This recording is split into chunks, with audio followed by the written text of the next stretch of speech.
La depresión es uno de esos problemas de los cuales todo el mundo habla y comenta, a veces de manera incluso irresponsable.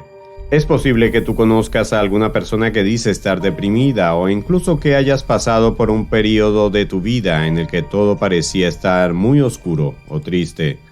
Hoy desde Superviviente de Corazón quiero compartirte este tema y hacerlo con la participación de una representante muy especial de uno de los grupos de profesionales que más han estudiado la depresión desde el punto de vista científico, los psiquiatras. Nelisa de Paul es una médica psiquiatra venezolana egresada de la Universidad Central de Venezuela.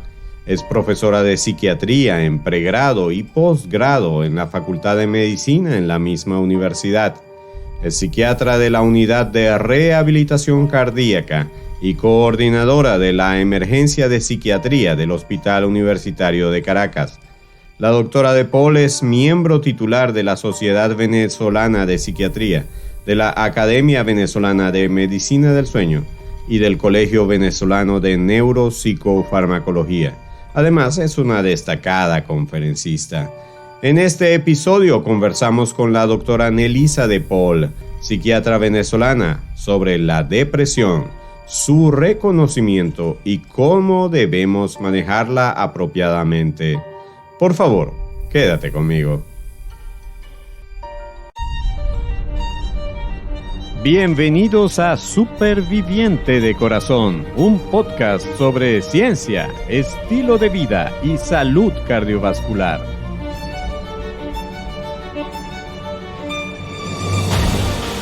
Soy tu anfitrión, Enio Sánchez Brozowski, fisioterapeuta cardiovascular y escritor. Hablemos sobre la salud de tu corazón. ¿Listos para empezar? Este podcast contiene información sobre temas relacionados con la salud y la enfermedad, pero no pretende en ninguna manera sustituir el consejo de tu médico tratante o de algún otro profesional de la salud. Hola, ¿cómo estás? Bienvenido, bienvenida al episodio número 29 de tu podcast de salud cardiovascular, Superviviente de Corazón. Estoy muy contento de que este podcast esté llegando a tus oídos, a tu mente y lo más importante, a tu corazón. Como te comenté en el inicio, hoy vamos a conversar con la doctora Nelisa de Paul, quien con muchísima generosidad aceptó atender a nuestra invitación aquí en este podcast Superviviente de Corazón. Doctora de Paul, ante todo quiero darle la bienvenida y reiterar mi agradecimiento y el enorme placer que tengo ahorita por su tan amable disposición a colaborar en la formación del superviviente. Quisiera comenzar esta entrevista pidiéndole que me cuente algo sobre usted, algo que nos permita conocer un poco más de cerca su historia de vida. ¿Cómo comenzó su interés en la psiquiatría, doctora? Y en específico en la rehabilitación cardíaca. Hola Enio, muchas gracias por la invitación, ¿cómo estás? Bueno, agradecidísima por que me hayas invitado para esta conversación, vamos a llamarlo de esa manera, y deseándote todo el éxito del mundo pues con este libro, que sé que lo vas a tener porque has puesto mucho empeño, mucho tiempo, mucha energía, tus mejores esfuerzos y sobre todo que lo haces de corazón. En relación a mi interés por la psiquiatría, comenzó ya desde que estaba en la carrera de medicina, cuando entré al área clínica y cuando comencé a ver pues obviamente clínica psiquiátrica en las clases teóricas, en las clases prácticas con los pacientes, y también porque veía en otras especialidades médicas muchas enfermedades que presentaban los pacientes y que guardaban una cierta relación con la psique. O sea, que había un cuerpo enfermo porque la psique o la mente de ese paciente también estaba enferma o tenía algún conflicto. Entonces, bueno, se estaba manifestando a través del cuerpo. Por supuesto que también me gustaba mucho medicina interna, era la otra especialidad de la medicina que me apasionaba, que me gustaba, Siempre decía que iba a hacer medicina interna hasta que, bueno, me enamoró la psiquiatría. Si hacía medicina interna, habían varias subespecialidades que me gustaban muchísimo y entre ellos la cardiología. Y bueno, por cosas del destino o de la vida, cuando me ofrecen trabajar en el Hospital Universitario de Caracas, el cargo que me brindan o que me ofrecen es para trabajar como psiquiatra de enlace y que específicamente iba a ir a la unidad de rehabilitación cardíaca porque su fundadora, la doctora Deyanira Almeida, jefe de la unidad, estaba solicitando para su equipo multidisciplinario un psiquiatra. Por supuesto que a mí me agradó muchísimo la idea porque dije, bueno, de alguna forma me acerco a cardiología, de alguna manera voy a estar en un área que siempre me gustó, que siempre me llamó muchísimo la atención, el interés, y voy a trabajar con pacientes que están médicamente enfermos, pero que requieren de la ayuda y del apoyo de un especialista en salud mental, porque muchas veces esas patologías cardiovasculares son manifestaciones también de conflictos que tienen los pacientes a nivel mental. Excelente, doctora. Y para entrar directamente ya en el tema, ¿podría definirle a quien nos escucha qué es la depresión? ¿Cómo se puede reconocer a una persona deprimida? ¿Cómo puedo saber, incluso yo mismo, si tengo depresión? La depresión es un trastorno psiquiátrico, es uno de los trastornos mentales más frecuentes. De hecho, es la segunda causa de incapacidad a nivel mundial, declarada así por la Organización Mundial de la Salud. Es un trastorno en el cual hay múltiples síntomas, no solamente emocionales o afectivos, sino también incluso físicos, somáticos. La depresión es una enfermedad proinflamatoria, es una enfermedad donde el paciente puede llegar a sentir dolor y es una enfermedad como cualquier otra y tan importante que de hecho es considerada como un factor de riesgo independiente para enfermedad cardiovascular.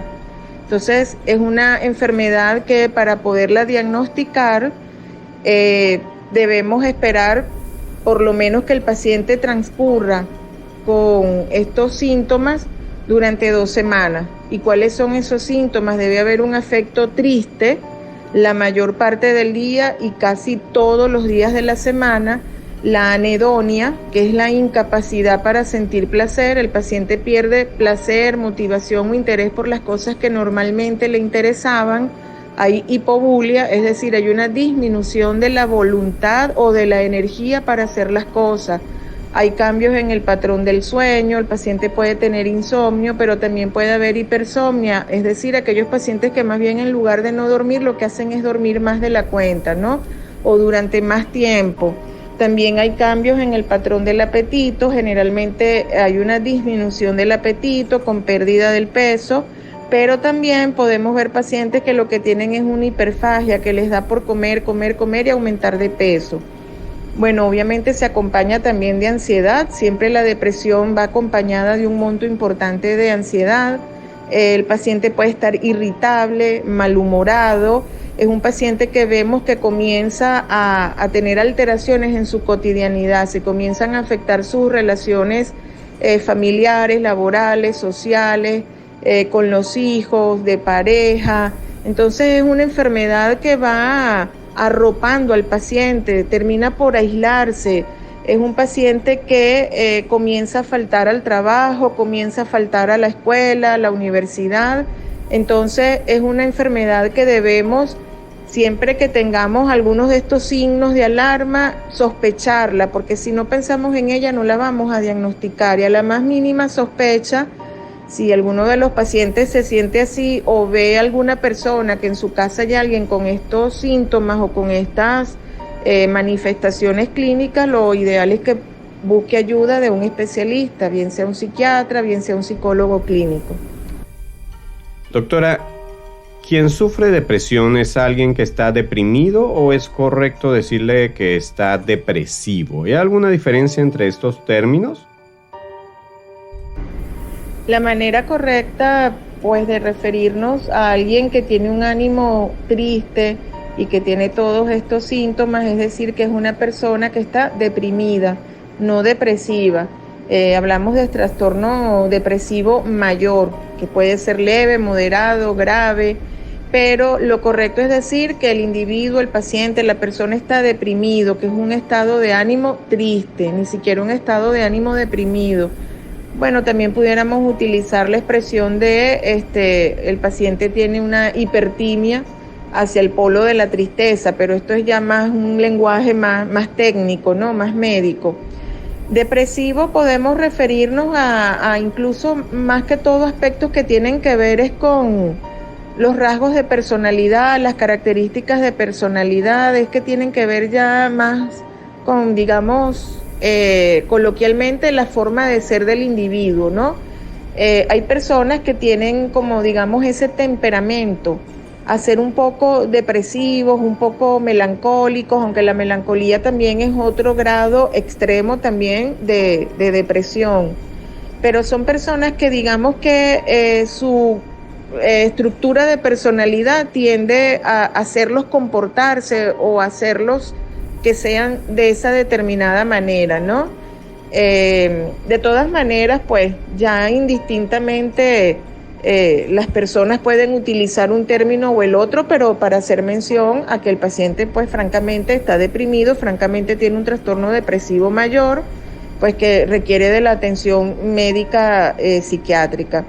Entonces, también encontramos términos como la distimia, que digamos que es como una depresión crónica, ¿no? Por lo menos es un estado en el cual la persona, a pesar de que sigue funcionando, se adapta a esa forma de ser o se adapta a esos rasgos o a esas características y sigue funcionando.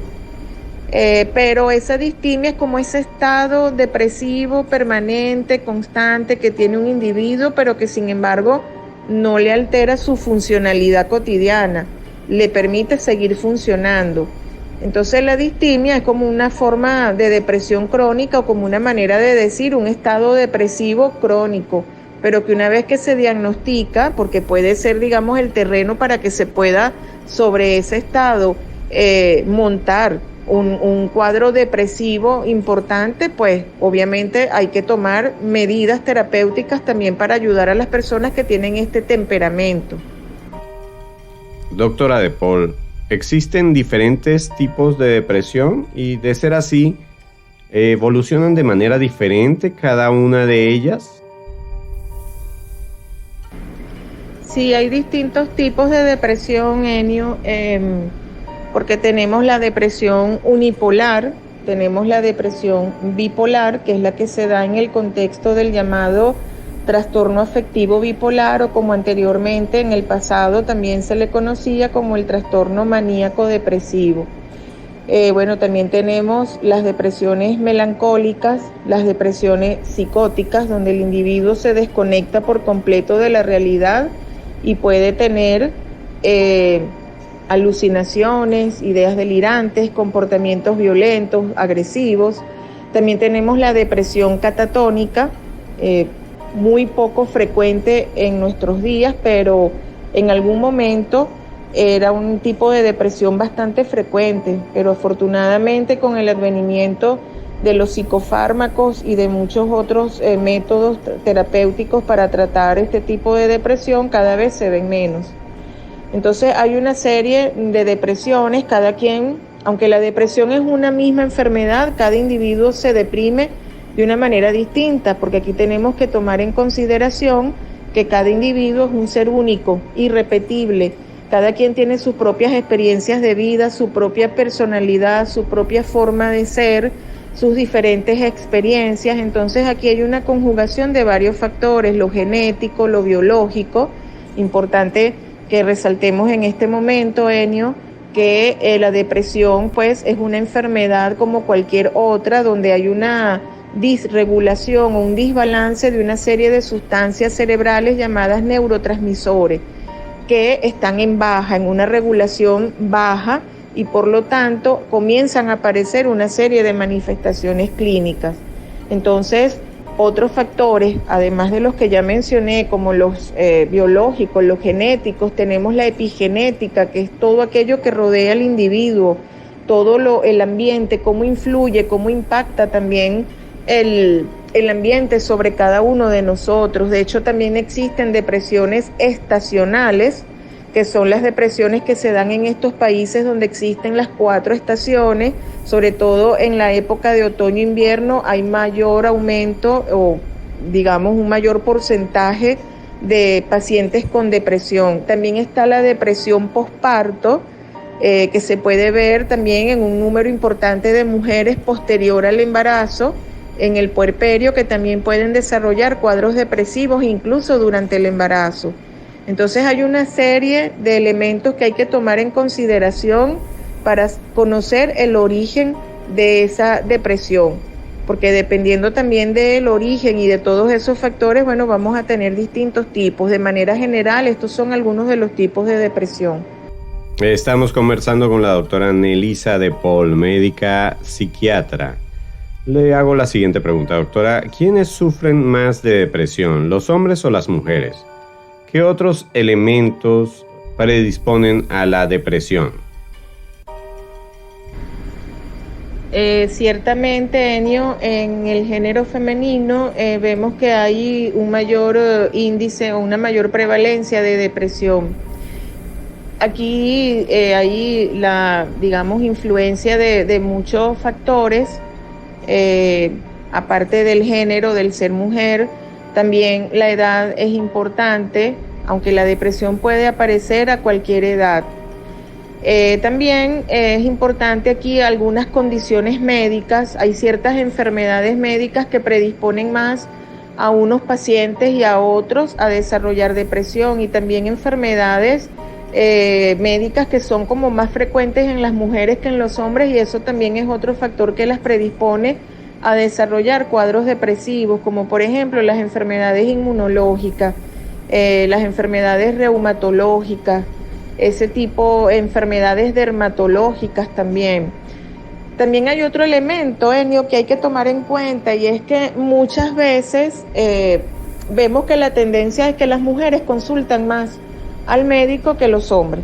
Generalmente los caballeros cuando consultan al médico es porque los ha llevado la esposa, la mamá, la hermana, una amiga, porque les cuesta, ¿no? Les cuesta un poco también, digamos, permitirse sentir algún tipo de emoción, validarla, reconocerla y solicitar ayuda a un especialista, ¿no?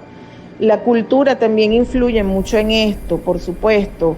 Esto de que nuestros niñitos crecen quizás más antes que ahora, oyendo decir los varones no lloran o los hombres no lloran. Entonces, también hasta por cuestiones culturales, el hombre se retracta un poco de solicitar ayuda en psiquiatría si en algún momento está presentando algún tipo de manifestaciones emocionales importantes, ¿no? Por miles de razones que puedan estar ocurriendo a su alrededor. Y bueno, por supuesto que los antecedentes también personales y los antecedentes familiares cuentan, también tienen su peso. Y otro dato también curioso es que las depresiones atípicas existen, que no son las depresiones propias, ánimo triste, humor irritable, llanto fácil, pérdida de peso, no, a veces los pacientes o las personas están deprimidas de una manera poco habitual, ¿no? Entonces, probablemente muchos caballeros hacen estos cuadros de depresiones atípicas y por eso no son diagnosticadas o son subdiagnosticadas, y por eso vemos que entonces hay un mayor registro en el género femenino que en el género masculino. Por supuesto que también las mujeres, cuando llegan a la edad de la menopausia, por todo este desbalance hormonal que se produce en el climaterio, también es un factor que las predispone más a desarrollar cuadros depresivos más que el hombre. Entonces, bueno, es una serie de factores que hay que estudiar muy individualmente, muy separadamente, pero sí vemos que con mayor tendencia la depresión, así como los trastornos de ansiedad, son más frecuentes en las mujeres que en los hombres. Muy bien, doctora. ¿Y existe relación entre la depresión y la enfermedad cardíaca? ¿Qué viene primero? ¿La depresión lleva a la enfermedad cardíaca o la enfermedad cardíaca lleva a la depresión? Enio, esta pregunta es súper interesante, y más que interesante, es importantísimo, porque nosotros los psiquiatras tenemos que también hacer psicoeducación a nuestros pacientes. ¿Por qué digo esto? ¿Por qué comienzo mi respuesta así? Porque las dos situaciones que planteas se pueden presentar. Hace minutos atrás te decía que así como la hipertensión, la diabetes, la hipercolesterolemia, el sedentarismo, la obesidad, el alcoholismo, el tabaquismo, etcétera, etcétera, son factores de riesgo para enfermedad coronaria o para enfermedad cardiovascular, la depresión también es otro factor de riesgo. Hay pacientes que solo con estar deprimidos tienen mayor probabilidad que otras personas que no estén deprimidas de desarrollar un infarto agudo de miocardio, porque la depresión es una enfermedad proinflamatoria. ¿Qué quiere decir esto? Bueno, esto no es más que cuando una persona está deprimida, salen a la sangre, al torrente sanguíneo, una serie de sustancias que son protrombóticas, es decir, que van a favorecer la formación de trombos o desestabilizar una placa de ateroma.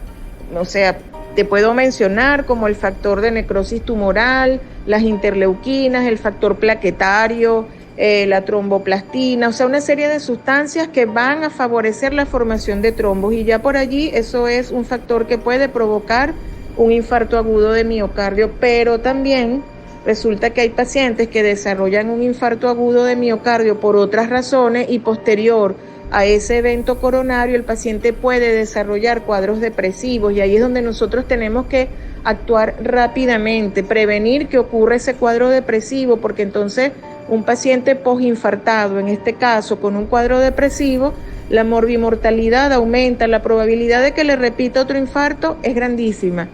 Entonces, muchas veces la depresión en estos pacientes suele ser atípica, como mencionaba hace ratico. Entonces a veces se le escapa, le pasa por las narices al personal sanitario y no han diagnosticado que el paciente está deprimido. De allí la importancia grandísima de que un psiquiatra o un psicólogo clínico que también esté entrenado para atender este tipo de enfermedades puedan evaluar a estos pacientes y hacer un diagnóstico, porque entonces así pues obviamente estamos disminuyendo la probabilidad de otro infarto o de cualquier otra complicación posterior al evento coronario.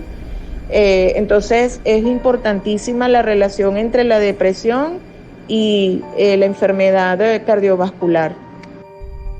Qué bueno, doctora. Y he escuchado a muchos profesionales de la salud que afirman ante los medios de comunicación que el problema de la depresión no se puede resolver con intentar mejorar el ánimo.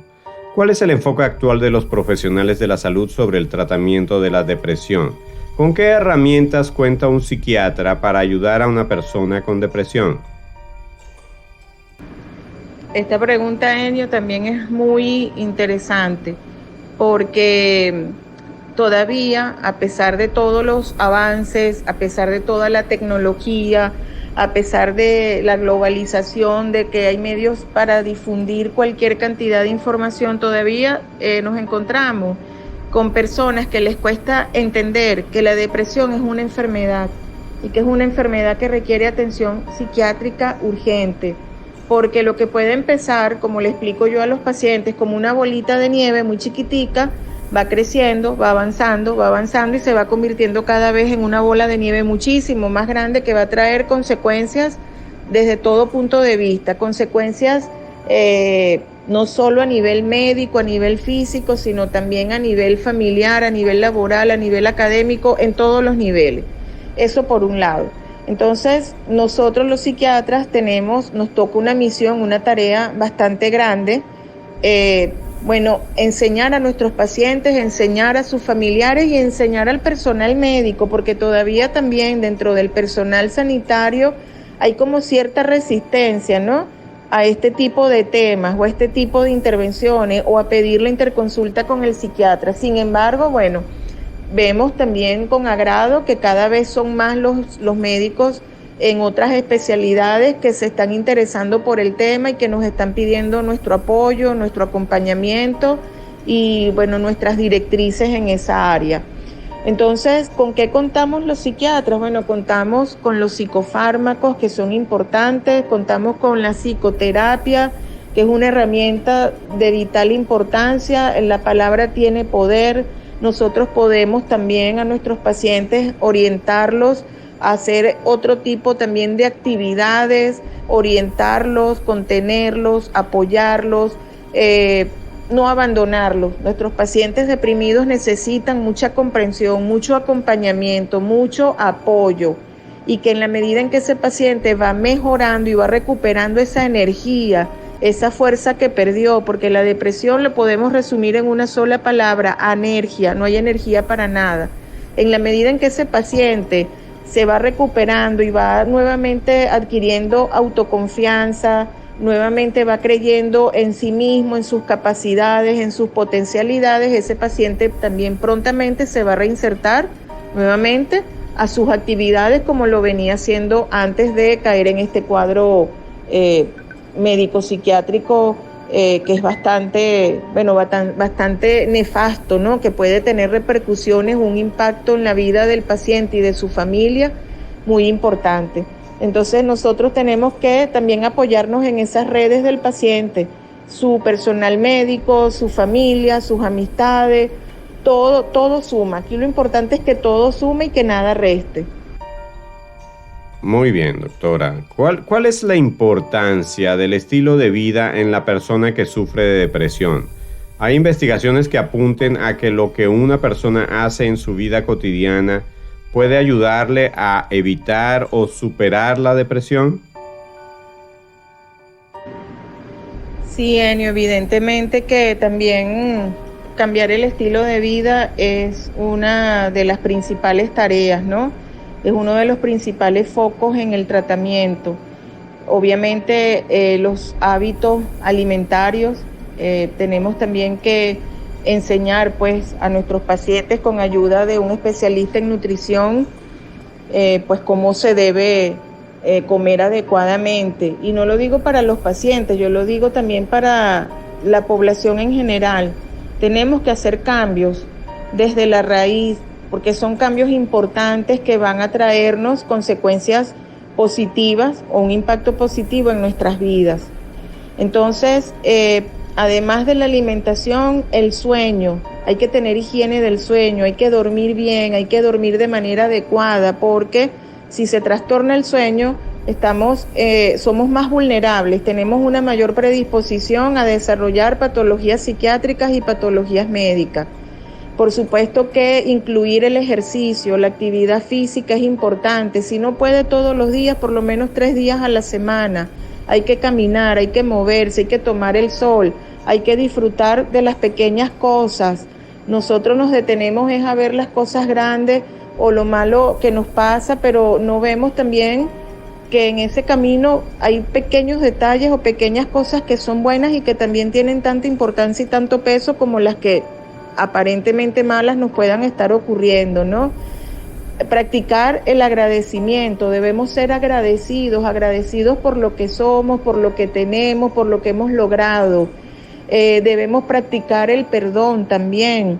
Entonces debemos ser más espirituales y menos quizás materiales, no dejarnos envolver también por tantos, cultos que hoy en día se le está rindiendo a aspectos que verdaderamente no son necesarios en nuestras vidas, que podemos prescindir de ellos.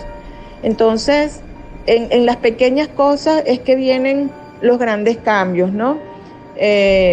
Debemos ser personas más espirituales, personas más emocionales, personas que nos debemos detener un momento a respirar hondo, a agradecer, a perdonar, a ver lo bueno, las personas que tenemos a nuestro alrededor que nos ayudan, que nos han ayudado, que nos van a seguir ayudando, qué cosas hemos logrado, todos nuestros logros, todos, por pequeños que sean, todos cuentan y todos son importantes. Entonces sí, en los pacientes deprimidos, obviamente también tenemos que hacer esos cambios, tenemos que ayudarlos a poder realizar esos cambios. Siempre oímos decir a las personas, que los deprimidos están así porque viven en el pasado, el ansioso vive en el futuro. Bueno, para que podamos estar bien tenemos que vivir en el presente, en el aquí y en el ahora, y un día a la vez. No podemos tampoco gastar energías pensando en cosas que aún no pasan, que aún no ocurren y que si van a pasar nosotros no sabemos cómo van a pasar. Entonces, mejor es estar aquí, en el presente, disfrutar lo que tenemos hoy. Excelente, doctora. Tremendas palabras. Ahora, ¿qué debe hacer una persona que esté escuchando este episodio y sienta que sufre de depresión o tiene a un ser querido que teme pueda estar sufriendo de depresión? ¿A quién debe acudir para resolver su problema? Bueno, esa persona que se siente deprimida o que está observando cambios de conducta o cambios comportamentales en algún ser querido, en algún allegado, en algún amigo, lo recomendable en estos casos es que de inmediato busque ayuda especializada, que busque la ayuda de un médico psiquiatra, incluso de un psicólogo clínico que también está en capacidad de poder hacer este diagnóstico y también de poder ayudar. Lo cierto es que todo paciente deprimido se va a beneficiar siempre se va a beneficiar de un tratamiento mixto, de un tratamiento combinado, es decir, de la psicofarmacología, porque necesita tomar un antidepresivo, y de la psicoterapia. Entonces, de inmediato, buscar la ayuda de un profesional en salud mental. Ya casi para finalizar, doctora De Paul, ¿qué consejo profesional podría darle usted a quien esté escuchando este podcast? Bueno, la verdad es que me dices que ya estamos finalizando y me da como un sentimiento de que vayamos a finalizar, porque la verdad es que está muy amena la conversación y me parece que todo lo que hemos abordado es de suma importancia para ayudar cada vez más a los pacientes y a sus familiares y a todas las personas que se interesen, ¿no? Mi recomendación como profesional es que pues tenemos que aprender de las lecciones que nos dé la vida, tenemos que aprender de las experiencias, las cosas pasan por algo, hasta las cosas malas ocurren porque algo tenemos que aprender, porque tenemos que cambiar a lo mejor la visión de algo, porque tenemos que cambiar a lo mejor nuestros comportamientos, nuestras conductas, nuestras creencias, o la perspectiva o la visión que tenemos sobre algo, ¿no? Y nunca preguntarnos ¿por qué me pasa esto a mí?, sino ¿para qué me está pasando esto a mí? Yo creo que esa distinción es clave, nunca preguntar por qué yo, por qué a mí, pero por qué, Dios mío, no, sino ¿para qué me está pasando esto? ¿Qué tengo yo que tomar de aquí? Todo trae algo positivo, todos los cambios siempre ocurren para bien, tenemos que mentalizar eso, ¿no? Tenemos que aprender a vivir y, como les decía hace minutos atrás, vivir en el presente. No podemos tampoco llenarnos de problemas que no nos corresponden o de responsabilidades que no son nuestras. Tenemos también que aprender a ser flexibles con nosotros mismos y flexibles con los demás.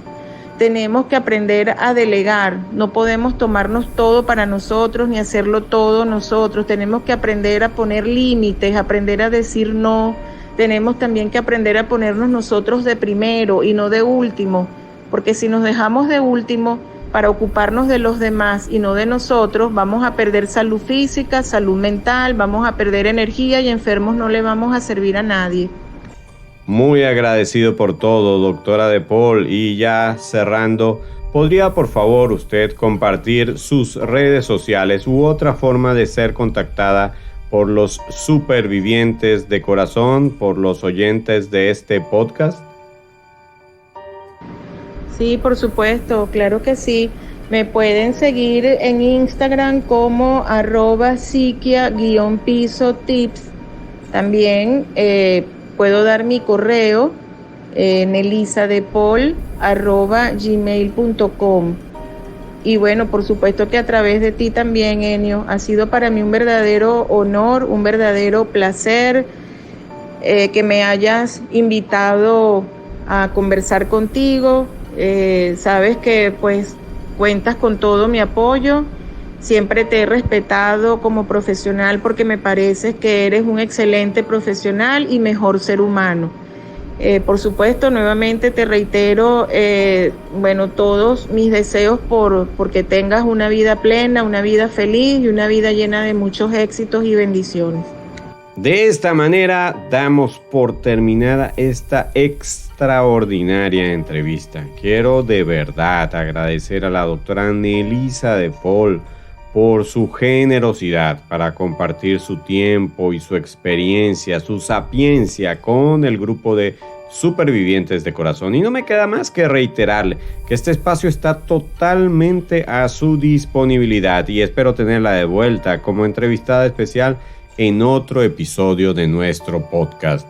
También quisiera darte gracias a ti que nos has acompañado desde ese lado del teléfono, laptop o dispositivo de escucha, por tu interés en estos contenidos que son esencialmente diseñados para ayudarte a vivir como vive un o una superviviente de corazón. Es todo por hoy. Para otros episodios espero contar de nuevo con el privilegio de tu atención. Hasta entonces, superviviente de corazón.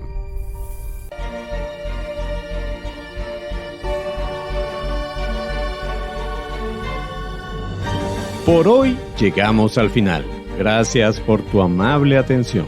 Si te gustó este episodio, suscríbete y descarga otros episodios. Síguenos en nuestras redes, comparte el podcast con otras personas y si quieres, califícanos con 5 estrellas. Eso es de mucha ayuda en esta labor. Busca más información y recursos en nuestra página web www.super-viviente.com. Recuerda que superviviente son 2 palabras y super lleva tilde. Hasta el próximo episodio, donde seguiremos hablando con fundamento sobre la salud de tu corazón.